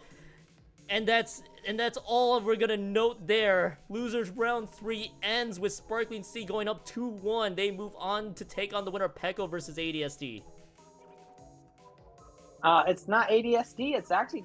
Oh, it is ADSD. I'm so sorry, Kian. You're good. You're good. We're trying to collect ourselves here too. Yeah, no, that was a wild match. Especially since it was just whoever was going to grab that first checkpoint was going to decide who wins that game, and it just was like 4 minutes of just stalling out. Just no one was able to get enough area control. That third map was just mind-blowing, really, to say the least. Just insane back and forth. Literally, it was just so evenly matched, really, the entire way. Let's put that out there. It was evenly matched the entire way. Yeah, no, these two teams definitely, I think, learn from each other and are able to fight on equal ground. So, I mean, if they ever need to go do another PSL and they want to try to practice up for matches, I mean, these two teams should definitely hit each other up. I mean, I would love to see these two duke it out again. That was just insanity that ensued. And yeah, IOSYS' end just ends in losers round 3, almost a very nostalgic ending for IOSYS. I think they were eliminated around this area here too from last season, and it ends in the same result for IOSYS. So they played really well throughout the regular season, just did not have enough firepower to carry themselves to loser semis. So I'll give them credit. I gotta give IOSYS so much credit though. They ran the gauntlet against ADSD, tough assignment against TCS, and there you go. Yeah, and now I finally understand. Sorry, now they dropped the menu, and now everybody's circling around. God damn it, you guys. And IOSYS is joining in on this. What the hell? Yeah, I mean, it's whatever. I mean, you know, it's what you like to see from Splatoon. It's just people having fun. You know, just also ignore that your co-commentator is kind of also doing this, you know. I'm ignoring that fact real quickly here. Oh my god, IOSYS and Sparklings here just circling around. My god, all of you. I'm just gonna stand there. You know what, maybe this will be the intermission screen while we are waiting for the winner, for the winner here, if they wanted to really, run it back the other direction. SuperIcee, by the way, they stay in this lobby as they have to wait the winner of PEKO versus ADSD, which, by the way, the next matchup is our last one, most likely on the on our streaming end. Yeah, I mean, I don't know. I think it could be very interesting to kind of just have this as a waiting screen. Oh my god. We're just gonna do all of the live changes on the fly while all this is... If they're not gonna get tired, they're not gonna get tired. More power to them. But my god. Oh my goodness. Oh my lord. You guys can keep going if you want, if you're not gonna get tired. We're literally just gonna be on, we're literally in a holding pattern, by the way, here as well. But while we're waiting Elixir, while you're also probably circling around me as well, and I just have questions. I mean, we've seen some really close matches, even in 2-0 sets. A lot of them have been really close the entire way through. Yeah, they definitely have been. I mean, again, it kind of shows how, like, PSL, I mean, it kind of shows kind of the audience of, like, the skill level of all these different teams. They're very even with each other. I mean, there are exceptions, of course, like Triggerfish Zone Supremacy, who are kind of just hard stomping the competition. But besides that, I mean, again, all these teams that we've commentated over, they are very close, and honestly could be very good rivals to see in further Proton Splat Leagues. If they want to return again, I will welcome them with open arms.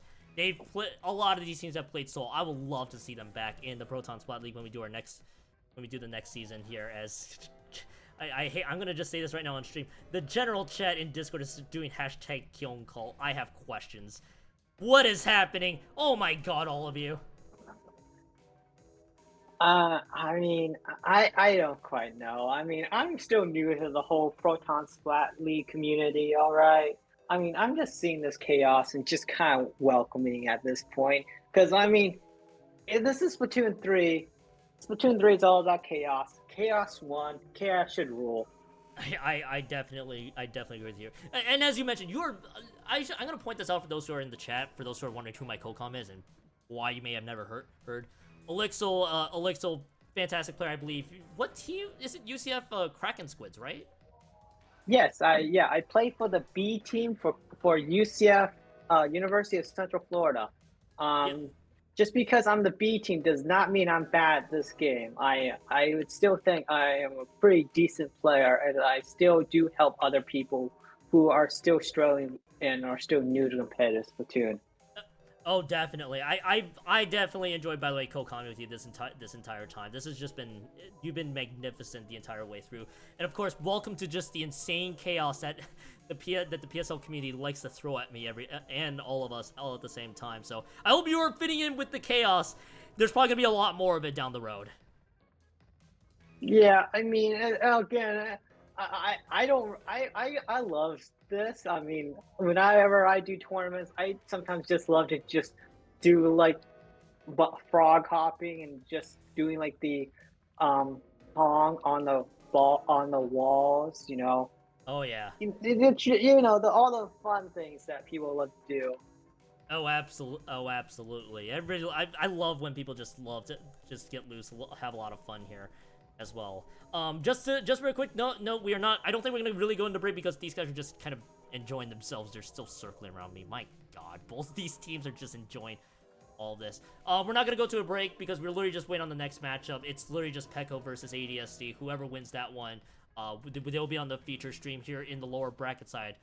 I mean, as you mentioned, we had a lot of close sets. I loved all the quality of the matchups that we ran into so far. So it's been a lot of fun to just see all the teams just perform up to snuff.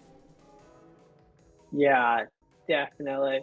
I mean, it's one of the kind of pleasure of just being able to commentate. So I get to see all these different talented people just kind of just move up these different ladders and just see how well they can progress in these respective brackets and possibly go do a bracket reset. I mean, bracket resets are always enjoyable to see if they ever happen.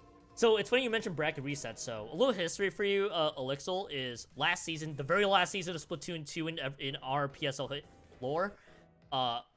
First bracket reset, I believe, in two of the seasons that we did double elim, or correction, three of the seasons that we did double elim.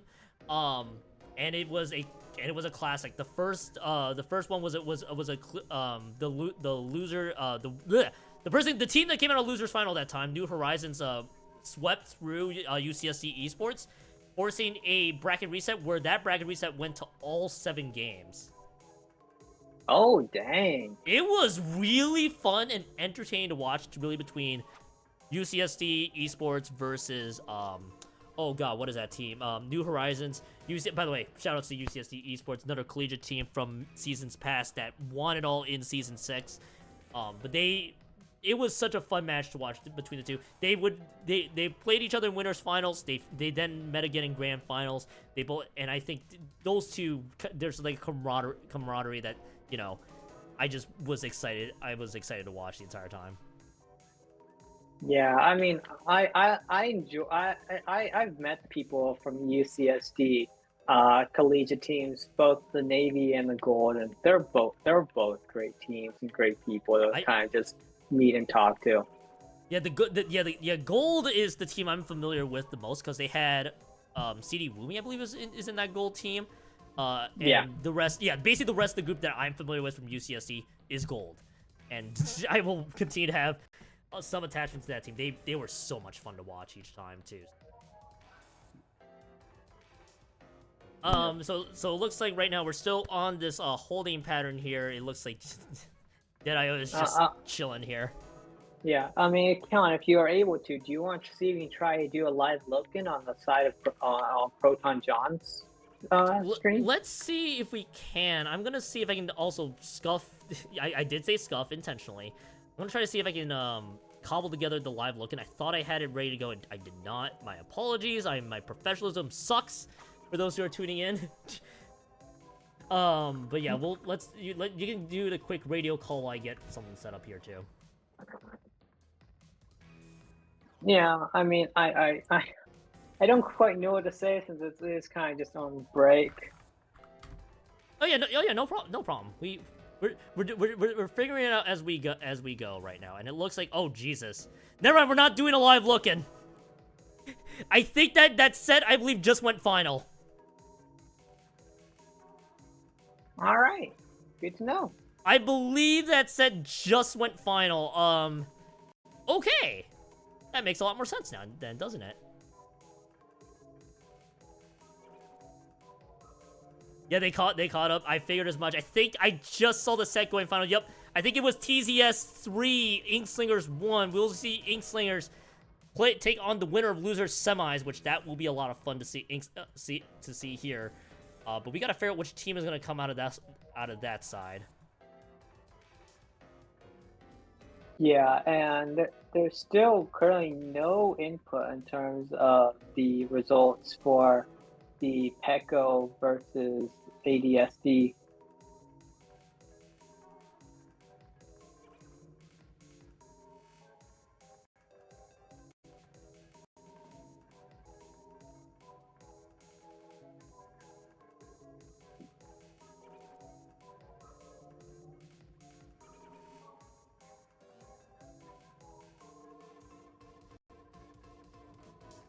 Sorry, I had to type something. So yeah, so that was kind of funny that's how it worked out.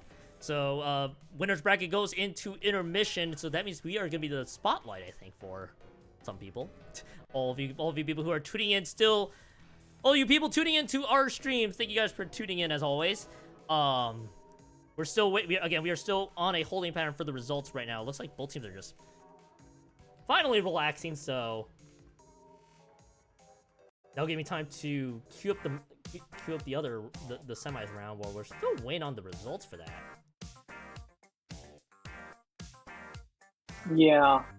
I mean, definitely could just say like the next set maps, which are going to be Mako Mart Power Control, Museum da Casino Rainmaker, and Flanner Heights Zone. All very solid maps. I think this is a really strong map list for loser semis. I think in my personal opinion, I think this will dictate who will come out as a better team instead of all the sillier maps like Brine Water and Mahi. So I think this will be an ultimate test to see who wins out of some of the best map combinations we have in loser semis. Yeah, definitely. I mean, with balanced maps, you have just people who can just kind of just have fun.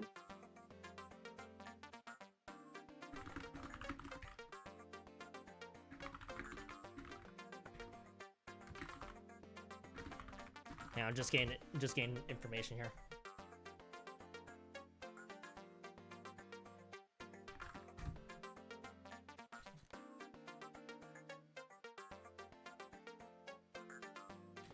All right. And I think really, I would love to see how both teams tackle Mako Mart Tower Control. Sorry if I'm a little spacey here at the moment, but yeah, I'm gonna be really curious to see if Mako Mart Tower Control, if it proves to be a problem for one of these teams, and then Museum Delphonsino Rainmaker. I think Museum Rainmaker could be a very questionable map combination, as we do see. It looks like we will have, I think based on the team that joined it, I think we have our match. I think our match just went final, right as I jinxed it, right as I said it. Yeah, I think so too. I think we may have spoilers for that on our side, but not you guys are not seeing it. Yeah, and this looks like it's PEKO joining us. I think PEKO joining in on this one.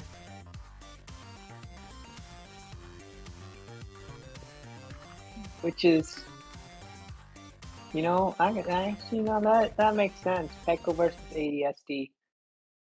But again, this should be a very interesting match. Just seeing who can have the better momentum, because I mean, you have a very solid team, which is PEKO, and then you have SuperIcee, which has been holding out very well and being able to kind of keep rolling, just keep on fighting, making sure they don't want to just get out. They want to just see if they can just make it to finals. Yeah, for sure. And yeah, I just got confirmation as well. This will be PEKO in loser semis, and it is a little bit surprising to see PEKO dropping the loser semis with this group, but here we are. It's PEKO versus SparklingSea. Tough assignment. Let's see it for SparklingSea. Last time this happened, SparklingSea got wiped, got completely swept out of the board. Let's see if Let's see if SparklingSea can rewrite that narrative, and for PEKO, let's see if they can move on to losers finals where they get a rematch with Inklings if they were to win this one. Yeah. Alright. What? I think we should be. I think this should be everyone in our lobby. Yep. So I think it is. I just gave people a quick breather there. So looks like we are gonna get set. I'm just giving both teams a ping real quick just to make sure that they are aware.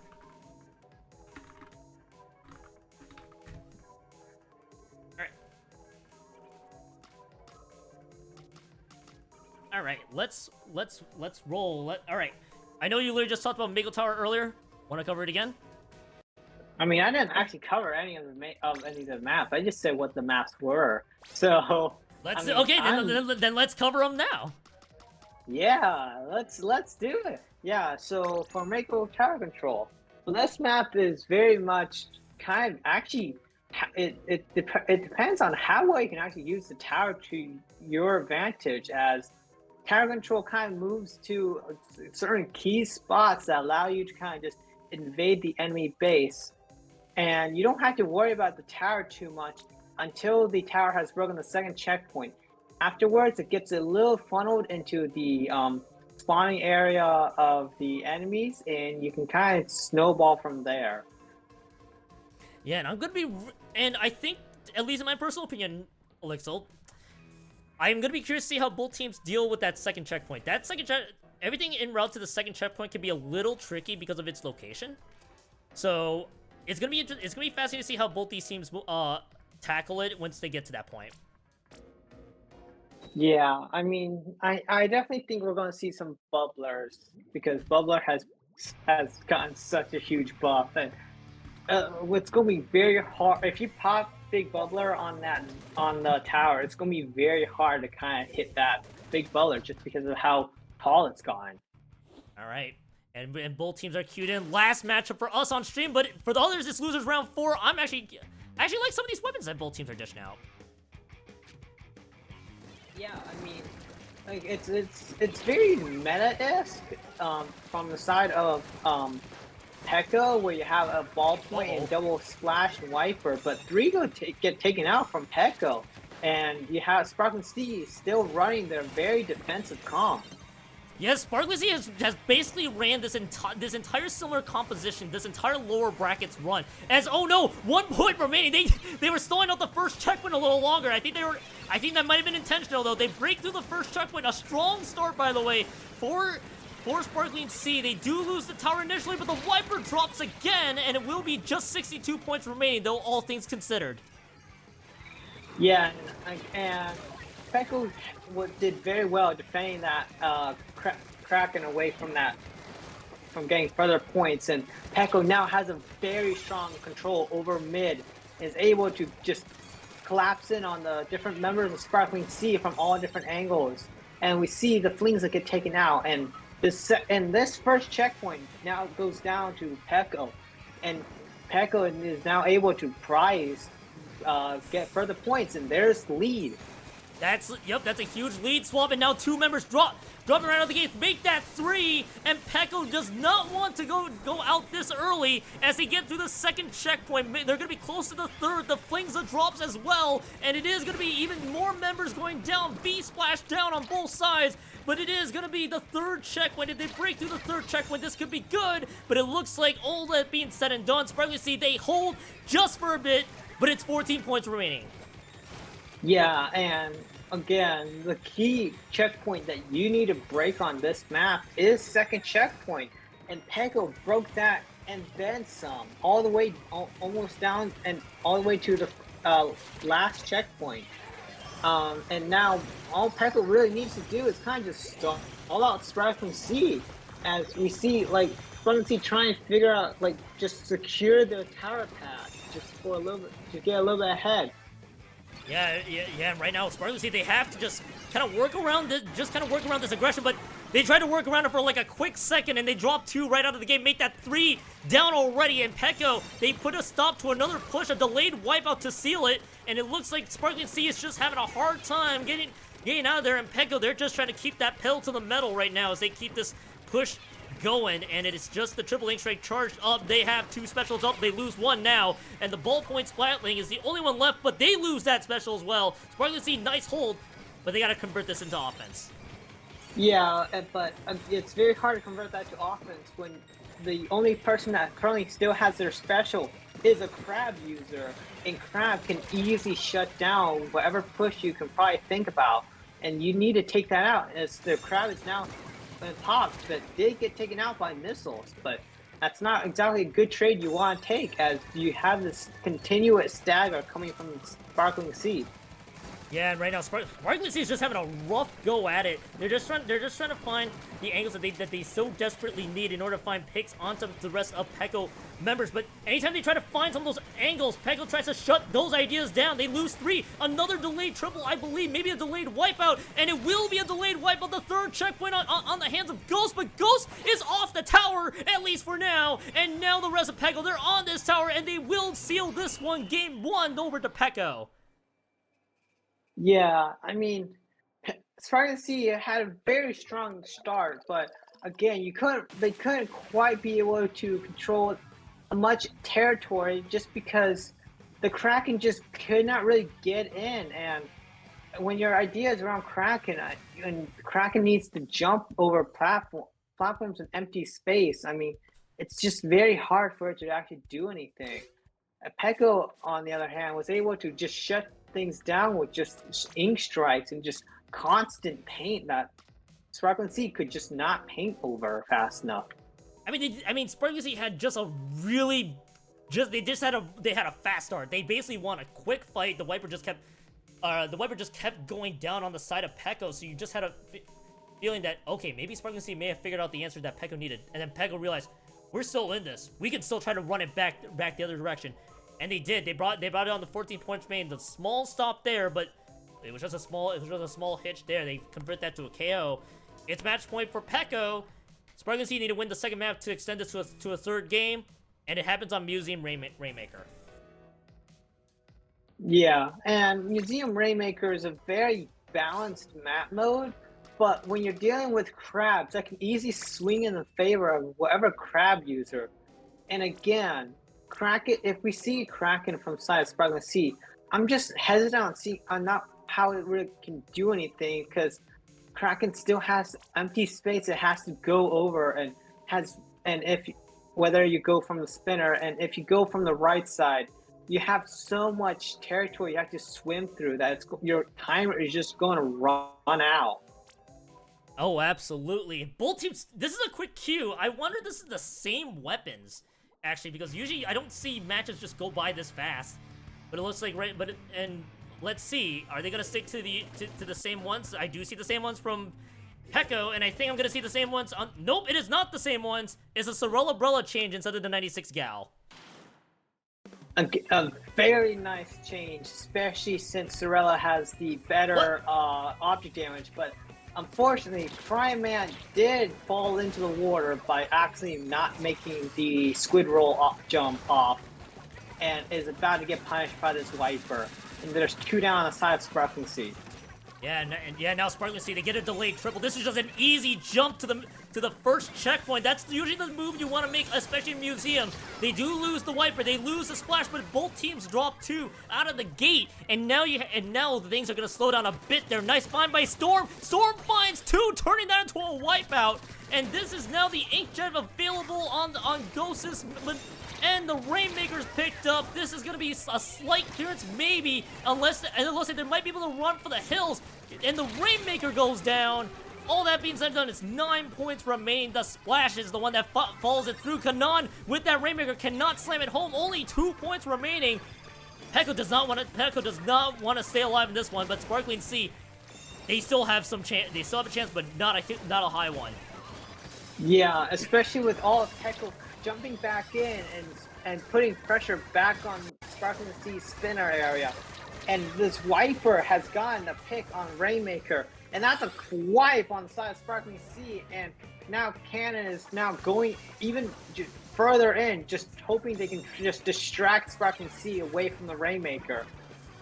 Absolutely, Kanan is just trying to play deterrence right now. This is just turning into one of these fights where if PEKO wins this fight, this could be really bad news for Sparkling Sea because that Rainmaker's just so close in. But PEKO may have just chased a little too much there. Sparkling Sea comes out with huge picks. They lose 3. If Genstorm goes down, delayed wipeout will be sealed. But Genstorm's gonna be able to get out of this one, and it will be Kanan's jump gets punished.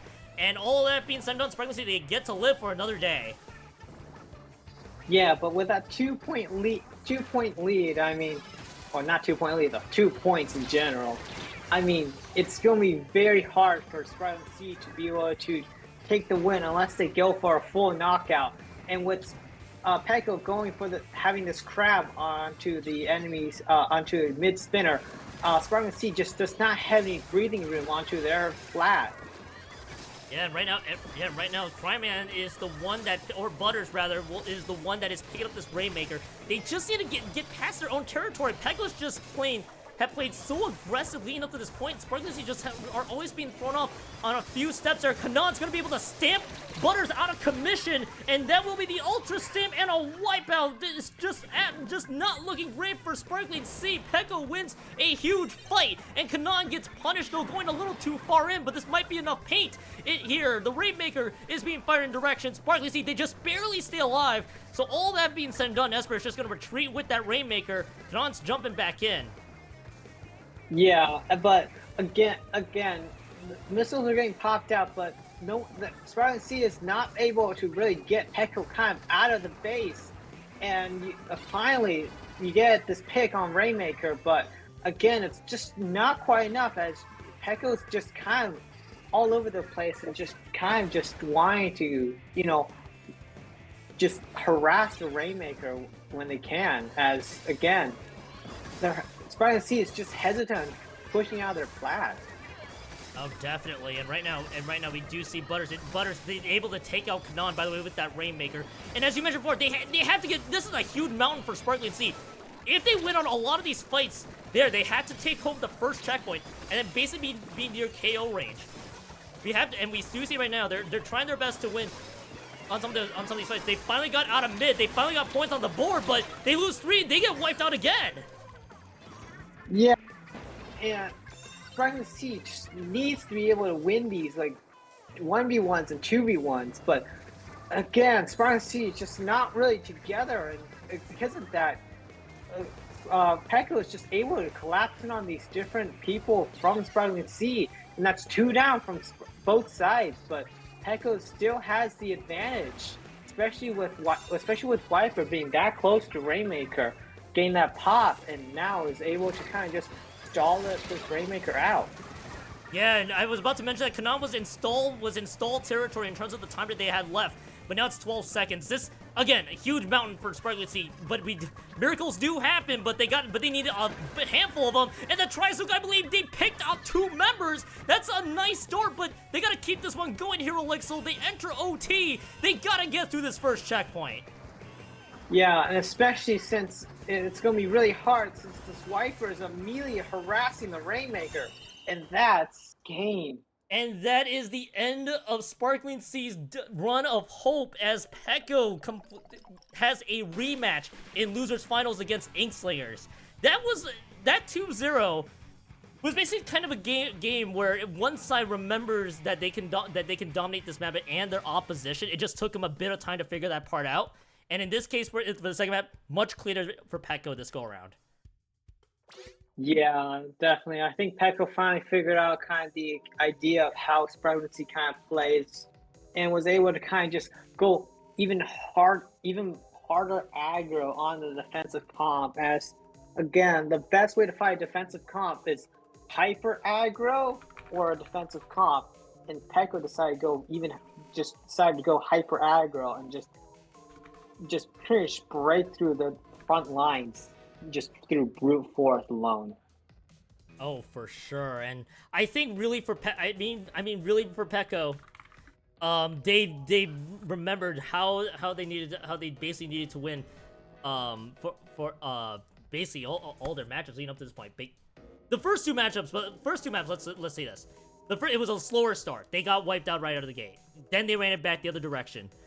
And in that scenario, SuperIcee just had a hard time trying to convert that into offense. They just kept getting stifled by just their pure aggression. And then map 2 was just all PEKO the rest of the way. Glimmer of hope for SuperIcee, but it was that's all it was. It was just a glimmer of hope.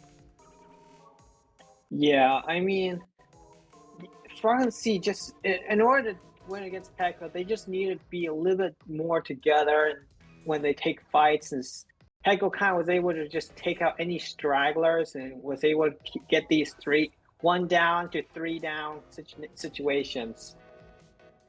Yeah, they just kept finding themselves like so many members down in like just bad moments, and when that starts happening, things can just go completely out of control. And that's kind of just what ended up happening. Things once they started losing that lead, they just completely lost it. When I say the lead, I mean the game at that point. Like SuperIcee, when PEKO basically picked up for the objective.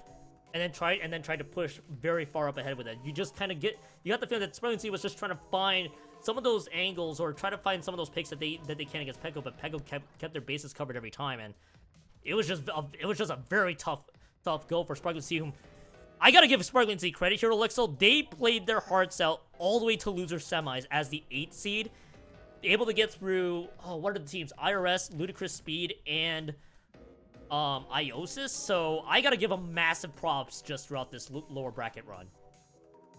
Yeah, definitely. I mean, SuperIcee definitely was.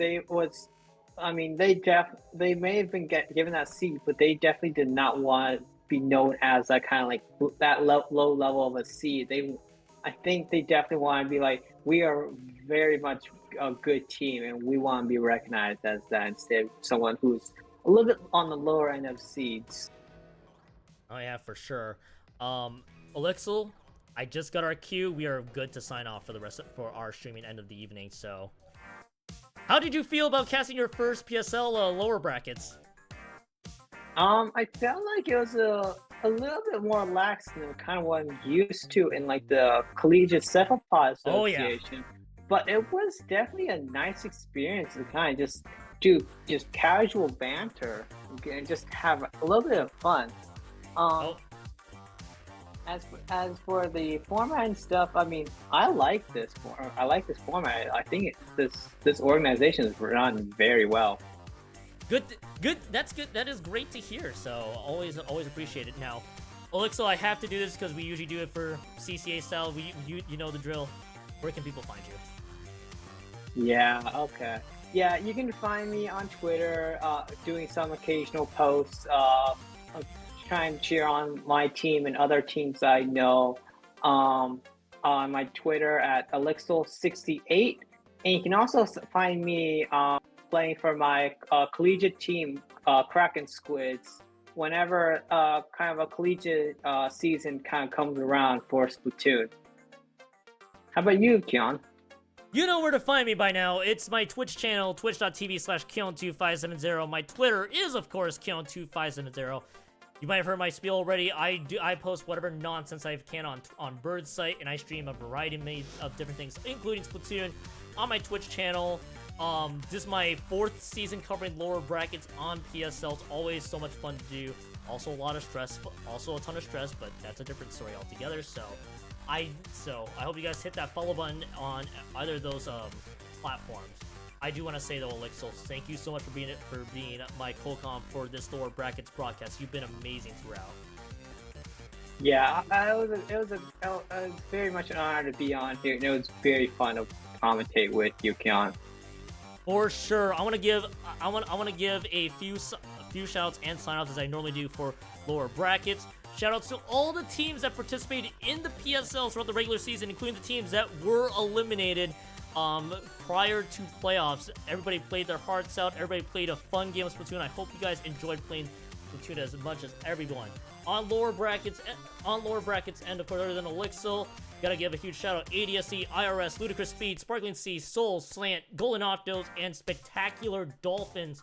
All of you guys put out great performances throughout the lower brackets here tonight, and I hope to see you in future seasons as well. And of course, shout out to my TOs for helping run the damn thing, and obviously and you guys and the people who are in chat, you guys know who you are, who help give me a lot of life to commentate in Splatoon. Splatoon 3 has been so much fun to commentate, not just here in PSL, but in other organizations that I've covered throughout. Elixir, are we ready to get the heck out of Dodge?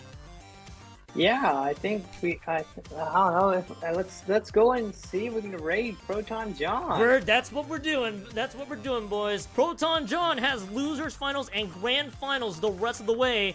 I'm gonna go get a drink break and a quick snack. So that's my cue to get the heck out of here. Thank you guys for tuning in. Go watch John stream for the rest of playoffs. We'll see you guys whenever we see you again.